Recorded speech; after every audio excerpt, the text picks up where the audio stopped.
पूरी ठड हो गई यार जड़ियां में ही बात सही भी नहीं आया जा जा माल अंदर ही बन दे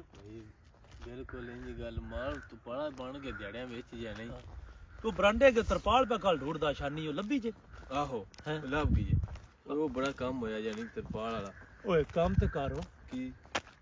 ओ मैं कल ना बेलदारन बोला जट होया ओ आदा रे तू किकरा चेक तो डोच लो हला हां ते ए नहीं जड़ा हां ए ना बड़ा ला सुहागा बड़ा चोण निकल सुहागा तो बड़ा ही होंजे काम बड़ा ही कि ओ परला जड़ा नहीं ओ ते मेना दा ओ वाड़ लाओ लेकिन ओदे पते खोगने बेचते हो नहीं सही नहीं बनना पूरा हां ए जड़ा नहीं ये तोड़ता सीधा तो बड़ा चोटी दा सुहागा निकलना वो बड़ा सुहागा नाले को सियाल आगे को बालन लकड़ी निकल आया ते ये काम करना है जूरी मछली ओदे कोल ही है